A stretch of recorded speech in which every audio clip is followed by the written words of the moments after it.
नमस्कार। तो आज हम बात करने वाले हैं आईआईटी मंडी में हुई एक बहुत ही दिलचस्प बातचीत के बारे में।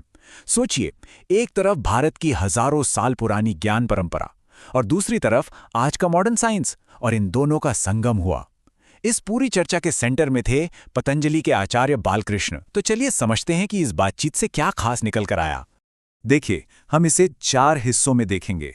पहले कि नेचर और हमारा कल्चर हमें क्या सिखा सकते हैं, फिर अपनी जड़ों से जुड़े रहने में आखिर क्या ताकत है, उसके बाद बात करेंगे सक्सेस के असली मंत्र की, और आखिर में देखेंगे कि कैसे परंपरा और विज्ञान ये दोनों साथ साथ चल सकते हैं।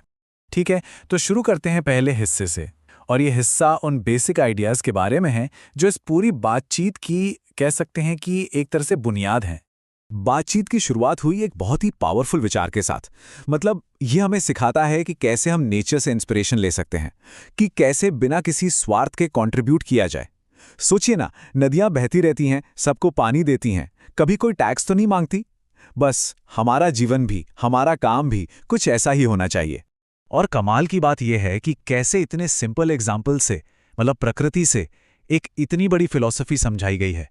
पेड़, नदियां, मधुमक्खियां, ये सब हमें बस एक ही चीज सिखा रहे हैं, समाज की भलाई के लिए काम करो।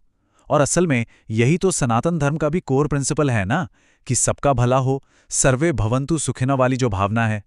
चलिए, अब आते हैं दूसरे हिस्से पर, और यहां बात होगी हमारी कल्चरल आइडेंटिटी की, अपनी विरासत की, अपनी जड़ों की। यहां पे ना दो बिल्कुल अलग अलग एजुकेशनल फिलॉसफीज की बात हुई। एक तरफ है हमारी भारतीय ज्ञान परंपरा जो कहती है अपनी जड़ों से, अपने मूल्यों से जुड़ो, और दूसरी तरफ जिक्र आता है लॉर्ड मैकॉले के एजुकेशन सिस्टम का, जिसे क्रिटिसाइज किया जाता है। ऐसा कहा जाता है कि इसका मकसद ही एक ऐसी क्लास तैयार करना था जो अपनी संस्कृति से कट जाए, जो अपनी विरासत को भूल जाए। तो ये जो टेंशन है दोनों के बीच, इसे साफ तौर पे सामने रखा गया। और जानते हैं इसी आइडिया का एक लाइव एग्जाम्पल क्या है? खुद पतंजलि की कहानी। सोचिए, एक गुरुकुल की पढ़ाई से शुरू करके आज दुनिया के 40-50 देशों में अपनी पहचान बनाना, ये जो पूरा सफर है, ये इसी बात का सबूत है कि अपनी जड़ों से जुड़े रहने में कितनी शक्ति होती है।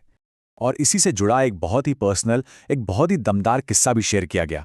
आचार्य बालकृष्ण बताते हैं कि जब वो बड़े बड़े बिजनेस इवेंट्स में विदेश जाते हैं तो धोती कुर्ता और चप्पल में ही जाते हैं, और उन्हें इस बात पर गर्व होता है।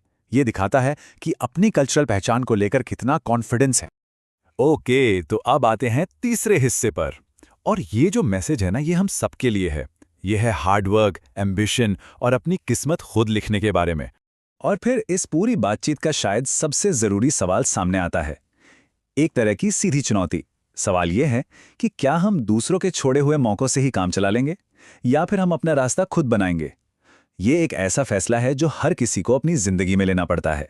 मतलब बात वही है, जिंदगी का असली हिसाब किताब इस बात से नहीं होता कि कितना आराम किया, बल्कि इस बात से होता है कि कितनी मेहनत और कितने फोकस से क्या हासिल किया। सीधी सी बात है, सक्सेस कोई एक्सीडेंट नहीं है, ये तो लगातार की गई मेहनत और डेडिकेशन का ही रिजल्ट है। और अब आते हैं हमारे आखिरी सेक्शन पर। यहां हम देखेंगे कि कैसे हजारों साल पुराने ज्ञान को आज की मॉडर्न साइंस से वैलिडेट किया जा रहा है, उसे परखा जा रहा है। देखिए, आयुर्वेद के साथ एक चैलेंज ये रहा कि पिछले लगभग 200 सालों में इसे मॉडर्न साइंटिफिक तकनीकों से ज्यादा परखा नहीं गया, और पतंजलि का रिसर्च इसी गैप को, इसी खाई को भरने का काम कर रहा है। और उनके काम का स्केल देखिए, सिर्फ पिछले 10 सालों में पतंजलि रिसर्च फाउंडेशन ने 150 से भी ज्यादा साइंटिफिक रिसर्च पेपर्स पब्लिश किए हैं, वो भी इंटरनेशनल जर्नल्स में। ये नंबर अपने आप में बहुत कुछ कहता है। ये दिखाता है कि काम कितने सीरियस और साइंटिफिक तरीके से हो रहा है। तो सवाल ये है कि ये रिसर्च असल में हो कैसे रहा है? इसके लिए एकदम मॉडर्न साइंटिफिक मेथड्स का इस्तेमाल हो रहा है, जैसे सेल लेवल पर रिसर्च करना, जिससे बिल्कुल माइक्रोस्कोपिक लेवल पर असर समझ आता है। बायोकेमिस्ट्री का इस्तेमाल करके केमिकल कंपाउंड्स को एनालाइज किया जाता है, और प्रॉपर ड्रग टेस्टिंग के जरिए ये वैलिडेट किया जाता है कि कोई पारंपरिक दवा कितनी असरदार और सेफ है। और इस पूरे रिसर्च के पीछे का जो फंडामेंटल प्रिंसिपल है, वो बहुत ही सिंपल और लॉजिकल है। हमारी बॉडी को एलोपैथी या आयुर्वेद जैसे नामों से कोई मतलब नहीं है। शरीर तो सिर्फ केमिकल कंपाउंड्स को पहचानता है और ये समझता है कि वो बॉडी में जाकर काम कैसे कर रहे हैं। ये एक ऐसा आइडिया है जो हर तरह के मेडिसिन सिस्टम को साइंस की एक कॉमन लैंग्वेज में ले आता है। तो इस पूरी बातचीत को हम एक बहुत बड़े सवाल के साथ खत्म करते हैं, और ये सवाल सिर्फ आयुर्वेद के लिए नहीं है, बल्कि नॉलेज की हर फील्ड पर लागू होता है।